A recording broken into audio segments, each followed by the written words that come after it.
قرآن چیخ چیخ کر کہتا ہے وَمَنْ أَعْرَضَ عَنْ ذِكْرِي فَإِنَّ لَهُ مَعِيشَةً ضَنْكًا، اگر تم ہمارے ذکر سے اعراض کرو گے تو ہم تمہاری روزی کو تنگ کر دیں گے۔ یہاں اللہ نے اعراض کہا ہے، یہ نہیں کہا نماز چھوڑ دو گے تو ہم تمہاری روزی کو تنگ کر دیں گے۔ بھاگے پھر رہے لوگ ملا مولویوں کے پاس، مولانا پیسہ تو بہت آتا ہے لیکن رکتا نہیں ہے، گھر میں خیر و برکت نہیں ہے، کسی مولوی کے پاس جانے کی ضرورت نہیں ہے۔ قرآن نے تو اصول بتا دیا ہے، تم میرے ذکر سے اعراض کرو گے تو ہم تمہاری روزی کو تنگ کر دیں گے۔ یہ نہیں کہا بند کر دیں گے، روزی ملے گی، پیسہ بہت آئے گا لیکن رکے گا نہیں تمہارے پاس۔ ہم 5,000 روپے کما کے آئے، بڑے خوش ہیں، آج بڑی اچھی انکم ہو گئی، گھر پہ پتہ چلا بیوی کو بہت تیز پیٹ میں درد ہوا، ڈاکٹر کے پاس لے گئے کہ الٹرا ساؤنڈ کرانا، الٹرا ساؤنڈ میں پتہ چلا کچھ پتھری ہے، جاؤ 25,000 کا آپریشن کرائیے۔ ہم یہاں روزی تنگ کر دیں گے تمہاری، پیسہ آئے گا لیکن رکے گا نہیں۔ اور ذکر سے اعراض کیا ہے؟ ذکر کس کو کہا؟ نماز کو۔ اللہ نے یہاں ذکر کس کو کہا؟ نماز کو۔ قرآن میں بہت سی جگہ ذکر سے مراد نماز ہے، جیسے اذا نودی للصلاۃ من یوم الجمعۃ فاسعوا الی ذکر اللہ، جب جمعے کی اذان دے دی جائے اور نماز کے لیے تمہیں بلایا جائے، اذان کی طرف تمہیں بلایا جائے مسجد کی طرف، تو فاسعوا الی ذکر اللہ، تو تم دوڑ پڑو، چل پڑو اللہ کے ذکر کی طرف، یعنی جمعے کی نماز کی طرف۔ تو ذکر سے مراد کیا ہے؟ نماز۔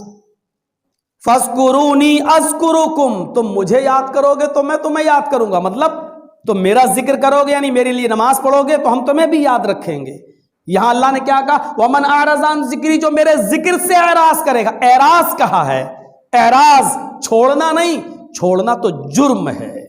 چھوڑنے والے کے بارے میں پھر کبھی سن لینا، جمعہ کا خطبہ مختصر ہوتا ہے اور ہمیں آگے جانے کی اجازت نہیں دیتا۔ بے نمازی شوہر کے ساتھ نماز پڑھنے والی بیوی رہ سکتی ہے یا نہیں رہ سکتی ہے؟ بیوی 5 وقت کی نمازی ہے اور شوہر صرف جمعے کی نماز پڑھتا ہے اور پورے ہفتے مسجد میں نہیں آتا ہے، تو ایسی عورت کا اپنے آدمی شوہر کے ساتھ رہنا جائز ہے کہ ناجائز ہے؟ یہ تفصیلی مسائل ہیں، اور ایک ایک مسئلے کو اٹھانے کے لیے کہ خطبہ چاہیے، وہ ایک الگ مسئلہ ہو جائے گا۔ نماز چھوڑنا تو کفر ہے ہی، نماز ترک کرنا کفر۔ یہاں نماز سے اعراض ہے، مثلا میں چاہ رہا ہے تھوڑا سا دیکھ لوں، بعد میں نماز پڑھ لیں گے، اور آئے اور جماعت ہو گئی، اس کے بعد میں ہم نے نماز پڑھ لی۔ یاد رکھیے صرف 2 ہی چیزیں ایسی ہیں جہاں آپ جماعت ترک کر سکتے ہیں اور بعد میں پڑھ سکتے ہیں۔ ان میں پہلی چیز آئی ہے اذا حضر الطعام، جب کھانا حاضر ہو، جب کھانا حاضر ہو تو ایسی پوزیشن میں آپ پہلے کھانا کھا لیں اور اس کے بعد میں آپ نماز پڑھنے جائیں، اگر کھانا آ گیا ہو تو۔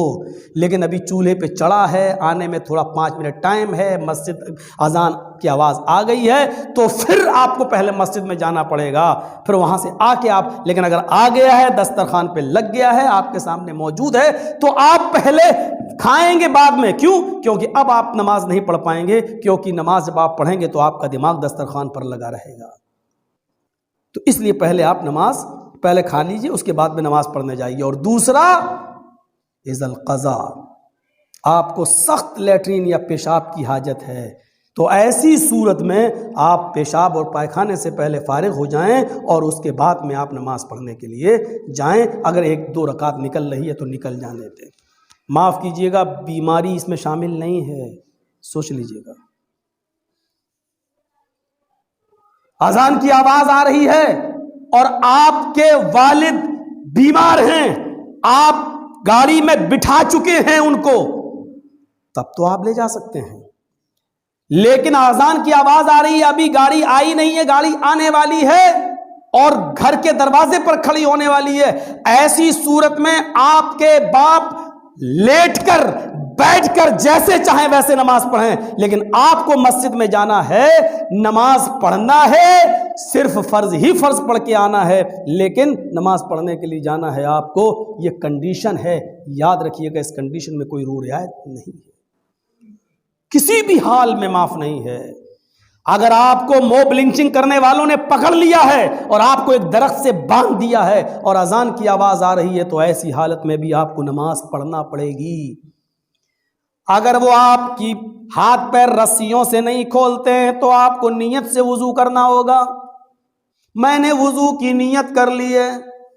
ہاتھ پیر کھول کر اگر وہ آپ کا چہرہ قبلے کی طرف نہیں کر رہے ہیں تو جس طرف آپ کا چہرہ اسی کو قبلہ تصور کرنا ہوگا. اللہ اکبر کہہ کر ہاتھ نہیں باندھ پا رہے ہیں تو صرف زبان سے اللہ اکبر کہہ کر نماز پڑھنا ہے, جملے ادا کرنا ہے, الفاظ ہی کے ساتھ رکوع کرنا ہے. اللہ اکبر کہہ کر آپ کو رکوع میں جانا ہے. ہاتھ آپ کے گھٹنوں تک نہیں جا رہے ہیں, اللہ اکبر کہہ کر رکوع کی نیت کر لیجئے اور سبحان ربی العظیم پڑھیے. رکوع سے ہی سجدے کی نیت کریے اور سبحان ربی الاعلیٰ پڑھیے. لیکن نماز ایسی کنڈیشن میں بھی معاف نہیں ہے جب آپ کے اوپر لاٹھیاں اور ڈنڈے برس رہے ہوں. سوچئے پھر اس نماز سے اعراض کر کے ہم کیرم بورڈ کھیلنے میں مصروف رہے ہیں. انڈیا پاکستان کا میچ دیکھ کر پورے کے پورے اوور کھیل دیکھنے کے بعد پھر ہم مسجد میں آ کر نماز ادا کریں. اس نماز کی حیثیت کیا ہوگی اللہ رب العالمین کی نظر میں, شریعت کی نظر میں, اسلام کی نظر میں؟ ہمیں اس کے بارے میں غور کرنا ہے. وَمَنْ أَعْرَضَ عَنْ ذِكْرِي, جو میرے ذکر سے اعراض کرے گا ہم اس کی روزی کو تنگ کر دیں گے. اعراض کس کو کہتے ہیں سمجھا دیں.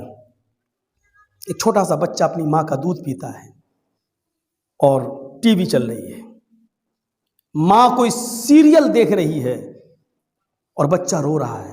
ماں جانتی ہے بچہ بھوک کی وجہ سے رو رہا ہے, لیکن ماں اپنے بچے کو روتا ہوا چھوڑ دیتی ہے اور سیریل دیکھ رہی ہے. 10 منٹ کی تو بات ہے, چلو بعد میں دودھ پلا دیں گے. تو کہا جائے گا کہ اس ماں نے اپنے بچے سے اعراض کیا ہے. ماں جب اپنے بچے کو پھینک دے تو ہی اعراض نہیں, پھینکتی نہیں ہے, بچے سے محبت ہے اس کو. لیکن یہ 10 منٹ کا اگر سیریل نکل گیا تو آگے آنے والے ایپیسوڈ ہماری سمجھ میں نہیں آئیں گے. اس چکر میں وہ اپنے بچے کو دودھ نہیں پلا رہی ہے, بچہ پڑا رو رہا اور وہ سیریل دیکھ رہی ہے, تو کہا جائے گا کہ اس نے اپنے بچے سے اعراض کیا ہے. یہی کنڈیشن ہے.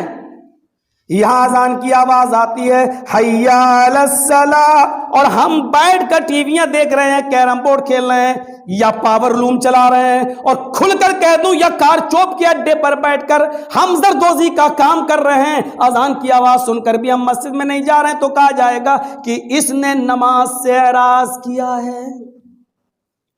ہمارا گھر جل رہا ہے اور ہمیں آخری اوور کھیلنا ہے, لوگ کہہ رہے ہیں تمہارا گھر جل رہا ہے, رک جاؤ. ارے تمہیں اس وقت گھر کی فکر ہونی چاہیے, جو جل گیا, بقیہ حصے کو بچائیے, اپنے بال بچوں کو جلتی ہوئی آگ سے نکالنے کی فکر کیجئے. لیکن آپ میچ کھیلنے میں لگے تو کہا جائے گا کہ اس آدمی نے گھر سے اعراض کیا. اللہ رب العالمین نے نماز چھوڑنے کا ذکر نہیں کیا. وَمَنْ أَعْرَضَ عَنْ ذِكْرِي, جس نے ہمارے ذکر سے اعراض کیا ہم اس کی روزی کو تنگ کر دیں گے. نماز پڑھنے والوں کا حال ہے یہ, جو ظہر کی نماز جماعت ہونے کے بعد 1:30 بجے آ کے پڑھ رہے ہیں, عصر کی نماز 4:30 بجے آ کے اکیلے پڑھ رہے ہیں, اور انہوں نے اس نماز کو ان 2 کنڈیشنوں میں نہیں چھوڑا ہے. قضاء حاجت کے لیے نہیں, پیشاب و پائخانے کے لیے نہیں, یا کھانا حاضر اس کے لیے نہیں, بلکہ کسی اور چیز میں لگے رہے ہو چھوڑا تو اس چیز کی کوئی حیثیت نہیں ہے. نماز ہر حال میں. مسلمان مسجد سے ویران, مسجد کو ویران چھوڑ کر چلا گیا. یہ ہماری حالت ہو گئی ہے. یعنی ہم رمضان کے حد تک ہی مسلمان تھے, رمضان کے حد تک ہی ہم نماز کے پابند تھے, رمضان تک ہی ہم قرآن کی تلاوت کر رہے تھے, نماز اور رمضان میں ہی ہم دیگر کام کر رہے تھے, عمل کر رہے تھے. جیسے ہی رمضان ختم ہو گیا ہے ہم ویسے ہی پھر سے جو حالت میں تھے ہم وہاں پر آ کر کھڑے ہو گئے. اور سوشل میڈیا پر دیکھا جائے تو ایک تصویر وائرل ہوتی ہے, امام صاحب نماز پڑھاتے ہیں, 4 مختلف نماز پڑھتے ہیں پیچھے, اور یہ لکھا ہوتا ہے کہ مہمان چلے گئے گھر والے رہ گئے. بڑی افسوس کے ساتھ یہ کہنا پڑ رہا ہے کہ مہمان کی جگہ وارث مسجد میں رہ گئے ہیں, لاوارث لوگ چلے گئے ہیں. جو مسجد کو آباد کیے تھے رمضان المبارک میں اور رمضان کے فوراً چلے گئے, وہ غیر آباد جو کرے مسجد کو وہ لاوارث لوگ تھے. وارث لوگ وہ ہوتے ہیں مسجد کو 5 وقتہ نماز کو قائم کرتے ہیں, نماز ادا نہیں کرتے, نماز قائم کرتے ہیں. قرآن میں بھی وَأَقِيمُوا الصَّلَاةَ کہا گیا, اقرأوا الصَّلَاةَ نہیں کہا گیا. نماز پڑھو نہیں, نماز قائم کرو. اصل در حقیقت وہ وارث ہے مسجد کے کہ جو 5 وقت نماز با جماعت مسجد میں آ کر نماز پڑھتے ہیں. اور ہماری حالت کیا ہوگی؟ ہم آتے بھی مسجد کو اور آ کر جیسے ہی نماز سے سلام پھیرتے ہیں اٹھ کر چلے جاتے ہیں۔ حالت ہم دیکھ رہے ہیں، جیسے ہی امام صاحب سلام پھیرے اٹھ کر چلے گئے۔ ابھی کوئی نماز پڑھ رہا ہے جس کی 1 رکعت 2 رکعت چھوٹی ہوئی ہے، اس کے سامنے سے گزر جاتے ہیں، یہ تک نہیں معلوم کہ نماز پڑھ رہا ہے تو ہم بیٹھ جائیں، اذکار کرے، آیت الکرسی پڑھے۔ آیت الکرسی پڑھنا نماز کے بعد کتنی فضیلت ہے! آپ آیت الکرسی نماز کے بعد آپ پڑھیں گے، سلام پھیرنے کے بعد آیت الکرسی آپ کو جنت میں داخل کرے گی۔ صرف آپ کے اور جنت کے درمیان صرف موت حائل رہے گی، جیسے آپ کا انتقال ہو جائے گا آپ سیدھے جنت میں چلے جائیں گے۔ آیت الکرسی ہر نماز کے بعد پڑھنے کی یہ فضیلت ہے، لیکن ہم مسجد کا رخ کریں گے نہیں۔ عصر کے درس میں کیا امام صاحب کہتے، جمعہ کے دن امام صاحب خطیب صاحب آ کر کیا کہتے ہیں، ہم اول وقت پہ مسجد کو جائیں گے، اذان سے پہلے ہم مسجد جا کر نماز پڑھ کر اذکار پڑھ کے بیٹھ جائیں گے تاکہ پورا خطبہ جمعہ سنیں۔ لیکن دیکھیے کیا حالت ہے ہماری، کیا ہم اپنے آپ کو جنتی تصور کر لیے؟ سرٹیفکیٹ ہمارے پاس موجود ہے کیا کہ ڈائریکٹ ہم مرتے ہی جنت میں چلے جائیں گے؟ وہ صحابہ اکرام تھے جن کی ایک نماز چھوٹنے پر وہ اتنا گڑ گڑا کر اللہ رب العالمین کے سامنے جھک کر رو رو کے گڑ گڑا کر دعائیں کرتے کہ میری کیا غلطی تھی، کہ میرے سے کیا کوتاہی ہو گئی کہ میں نماز سے چھوٹ گیا۔ اور آج ہم نماز سے اتنا غافل ہے۔ اللہ رب العالمین سورہ بقرہ میں فرماتے ہیں وَأَقِيمُوا الصَّلَاةَ وَآتُوا الزَّكَاةَ وَمَا تُقَدِّمُوا لِأَنفُسِكُم مِّن خَيْرٍ تَجِدُوهُ عِندَ اللَّهِ إِنَّ اللَّهَ بِمَا تَعْمَلُونَ بَصِيرٌ۔ اور نماز قائم کرو اور زکوٰۃ ادا کرو، وَمَا تُقَدِّمُوا لِأَنفُسِكُم، اور جو بھی تم نیکی اپنے آگے بھیج رہے ہو وہ دیکھ لو، من انفسہم تمہارے لیے خیر میں سے، تجدوہ عند اللہ تم دیکھ لو گے اسے اللہ کے پاس، ان اللہ بما تعملون بصیر، بے شک اللہ رب العالمین دیکھ رہا ہے جو کچھ تم عمل کر رہے ہو، جو کچھ تم عمل کر رہے ہو اللہ رب العالمین دیکھ رہا ہے، تنہائی میں ہو یا کھلے میدان میں ہو، عوام میں ہو یا پھر بند کمرے میں، جو کچھ بھی تم عمل کر رہے ہو اللہ رب العالمین دیکھ رہا ہے۔ ہم گناہوں پہ گناہ کرتے چلے جاتے ہیں، یہ سمجھتے ہیں کہ ہم آزاد ہیں، ہمیں کوئی پکڑنے والا نہیں ہے۔ یہ آپ کو اللہ رب العالمین نے مہلت دی ہے کہ آپ جلد سے جلد توبہ استغفار کر لو تاکہ اللہ رب العالمین آپ کو معاف کر سکے۔ اگر آپ یہ سمجھتے ہیں کہ اگر بنا نماز پڑھے اگر آپ کی زندگی اچھی جا رہی ہے، صحیح جا رہی ہے، بالکل کوئی ٹینشن نہیں، نماز آپ نہیں ادا کر رہے، مسجد کو آپ آباد نہیں کر رہے، آپ اپنی زندگی میں مست ہیں، دنیا کی لطف اٹھا رہے ہیں، آپ کی زندگی اچھی چل رہی ہے نماز نہیں پڑھ کر، تو پھر آپ کو آپ کی اس زندگی پر آپ کو توجہ دینا چاہیے کہ اللہ رب العالمین نے آپ کو دنیا میں آپ کو عیش و آرام کی زندگی دے دی، کل قیامت کے دن آپ کا انجام بہت برا ہونے والا ہے۔ لیکن ہم سمجھنے کو نہیں ہے، ہر مہینہ 4 خطبے یا 5 خطبے ہم سنتے ہیں، کچھ عمل ہی نہیں کر رہے۔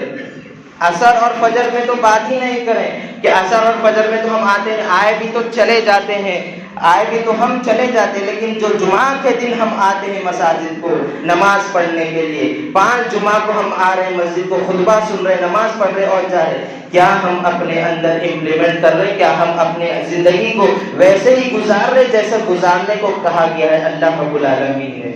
کیا ہم اطیعوا اللہ و اطیعوا الرسول کو صحیح طور سے اپنا رہے ہیں یا نہیں اپنا رہے؟ اپنے آپ کا محاسبہ ہمیں کرنا ضروری ہے۔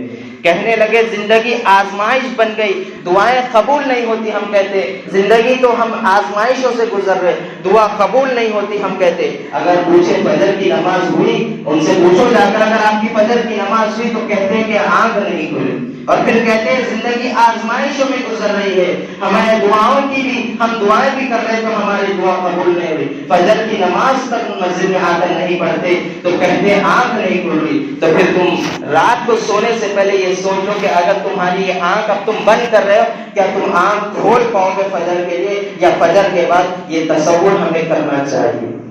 جو عشاء کی نماز کے بعد وتر نماز پڑھ کے یہ دعا کرو اللہ رب العالمین سے، الہ العالمین ہماری فجر کی نماز باجماعت مسجد میں ادا ہونے کے لیے ہمیں توفیق دے۔ یہ دعائیں کریے آپ۔ نماز تو نہیں پڑھتے ہم، نماز کے 5 وقت کا تو مصلی نہیں ہے ہم مسجد کے، لیکن ہم کہتے ہیں کہ دعائیں قبول نہیں ہو رہی۔ پھر ہم بلیم کرتے ہیں اللہ رب العالمین کو کہ ہمیں آزمائشوں میں گھیرے رکھا ہے۔ اللہ رب العالمین سورہ حج میں فرماتے ہیں یا ایھا الذین آمنوا ارکعوا واسجدوا واعبدوا ربکم فافعلوا الخیر لعلکم تفلحون، اے لوگوں جو ایمان لائے ہو، رکوع اور سجدہ کرو اور اپنے رب کی عبادت کرو، نیکی کرتے رہو تاکہ تم کامیاب ہو جاؤ۔ نیکی صرف رمضان کے حد تک ہی نہیں تھی، اور یہ جو نماز ہے یہ اللہ رب العالمین وحی کر کے نہیں بھیجا نبی صلی اللہ علیہ وسلم پر، بلکہ نماز ایسی عبادت ہے جس کو اللہ رب العالمین نے اپنے محبوب کو زمین سے آسمان پر بلا کر تحفے میں دیا تھا۔ یہ نماز اول ترین عبادت ہے، یہ نماز مومنوں کے آنکھوں کی ٹھنڈک ہے، یہ نماز مومنوں کے دل کا سکون ہے، یہ نماز ہے جو ارکان ایمان کے بعد سب سے پہلا رکن ہے۔ جیسے آپ شہادتین قبول کرتے ہیں، شہادتین کا اقرار کرتے ہیں، اسلام قبول کرتے ہیں، آپ کو سب سے پہلے حج نہیں ہے، زکوٰۃ نہیں ہے، رمضان کے روزے نہیں ہے، دیگر اذکار نہیں ہے، دیگر صدقہ خیرات نہیں ہے، سب سے پہلے آپ کو جو چیز ہے وہ ہے نماز ہے، نماز کا حکم دیا ہے۔ اما عائشہ کہتی ہیں جب بھی نبی صلی اللہ علیہ وسلم کو کوئی مصیبت یا پریشانی لاحق ہوتی تو آپ نماز پڑھتے، کہتے اذا حزبه صلى، جب بھی آپ کو پریشانی لاحق ہوتی تو آپ اللہ رب العالمین کے سامنے کھڑے ہو جاتے اور نماز پڑھتے۔ ہمارے پاس مصیبتیں پریشانی آتی تو ہماری زبان سے کیا نکلتا؟ اللہ رب العالمین کو صرف میں ہی ملا تھا اتنی دنیا میں، مجھے ہی اللہ رب العالمین آزمانا تھا، یہ ہماری زبان سے نکلتا ہے، نہ کہ آئے اور آ کر اللہ رب العالمین کے سامنے گر گرا کر رو کر اس آزمائش کا حل تلاش کرو۔ ہمارے حال کیا ہو گئے ہیں؟ ذرا غور کریں اپنی زندگی کا، کچھ زندگی کو مقصد دیجئے، میری زندگی کا مقصد کیا ہے، میں کر کیا رہا ہوں اور کیا ہے۔ اللہ رب العالمین نے کہا میں نے انسانوں اور جنوں کو صرف اور صرف میری عبادت کے لیے پیدا کیا، لیکن آج ہم مسلمان کہاں جا رہے ہیں، کہاں پر ہمارا حال ہو گیا ہے۔ افسوس ہے مسلمان کہنے پر بھی خود پر اگر نماز نہیں پڑھتے۔ اما عائشہ کی حدیث ہے، اما عائشہ کہتی ہے رسول اللہ صلی اللہ علیہ وسلم کی، رسول اللہ صلی اللہ علیہ وسلم فرماتے ہیں بین الرجل و بین الشرک والکفر ترک الصلاۃ، آدمی کے درمیان شرک اور کفر کے درمیان نماز اس کا فرق کرتی ہے کہ یہ مسلمان ہے یا کافر ہے یا مشرک۔ نماز ہے جو آپ کے کافر اور آپ مسلمان کے درمیان فرق کرنے والی چیز نماز ہے، اور ہم نماز سے غافل ہیں، نماز سے غافل ہیں۔ آخر وجہ کیا ہے نمازوں کو 5 وقت مسجد میں نہیں آتے؟ یہ موبائل ہے ہمارے ہاتھوں میں، اسی کی وجہ سے ہم مساجد کا رخ نہیں کرتے، ہم قرآن کریم کو نہیں پڑھتے، فجر کی نماز ہم نہیں پڑھتے، ہماری صبح فجر سے نہیں ہوتی، جب بھی نیند ہوشیار ہوتی تو سیل فون پر ہاتھ ہمارا سب سے پہلے جاتا کہ ہماری فجر کی نماز ہوئی یہاں پر، اللہ ماشاءاللہ کچھ لوگوں کی ہوئی ہوگی، باقی تو نہیں ہوئی کسی کی فجر۔ فجر کی نماز جو صبح ہم کرتے ہیں، فجر کی نماز، رزق میں بڑھوتری ہوتی ہے، رزق میں بڑھوتری ہوتی ہے نماز فجر سے۔ آپ نماز فجر پڑھ کر آپ نکل جائیے رزق کے لیے تو اللہ رب العالمین آپ کو حلال رزق عطا کرتا ہے۔ لیکن آج ہمارا کیا ہو گیا؟ مقدر میں ہم وہی ملتا ہے جو ہمارے مقدر میں ہے۔ 2 وقت کی روٹی کے لیے ہم 5 وقت کی نماز کو قربان کرتے ہیں، 2 وقت کی روٹی کے لیے 5 وقت کی نماز کو ہم نہیں آ کر ادا کرتے ہیں، حالانکہ الرزاق اللہ رب العالمین ہے، رزق دینے والا اللہ رب العالمین ہے۔ اللہ رب العالمین کے سامنے آ کر تو کھڑیے، اس کے سامنے رکوع کر کے تو دیکھیے، سجدہ کر کے تو دیکھیے، اس کے سامنے گڑ گڑا کر آپ رو کر تو دیکھیے، اس سے مانگ کر تو دیکھیے، آپ کا ہاتھ چھوٹنے سے پہلے وہ آپ کی مانگ پوری کر دیتا ہے۔ پھر بھی ہمیں افسوس نہیں ہے کہ اللہ رب العالمین ہمارا ہاتھ چھوٹنے سے پہلے ہماری دعا قبول کر لیتا ہے، تو کیا ہم اس کا اتنا بھی حق ادا نہ کریں کہ آ کر نماز پڑھیں؟ جو زندگی اس نے ہمیں دی ہے، یہ 360 206 جسم میں جو ہڈیاں ہوتی ہے اس کی بھی ہم ادا نہیں کرتے۔ فجر شام کے سورج نکلنے کے بعد 2 رکعت شام کے اشراق کی نماز ہم ادا نہیں کرتے، فرض نماز ادا نہیں کرتے، تو پھر یہ سنن اور نوافل ہماری کہاں سے آ گئی؟ فرض نماز تو آئیے مساجد کا رخ کریے، آ کر مسجد میں کافی دیر کھڑ کر نماز پڑھیے، فرض نماز کے بعد سنن نوافل پڑھیے، دل کو کتنا سکون ملتا ہے، نہ تو میں بیان کر سکتا ہوں نہ آپ محسوس کر کے آپ بیان کر سکتے ہیں۔ قرآن کریم کو ویسے پڑھیے جیسے اللہ رب العالمین اور نبی کریم صلی اللہ علیہ وسلم نے سمجھا ہے، جیسے سلف صالحین نے سمجھا ہے۔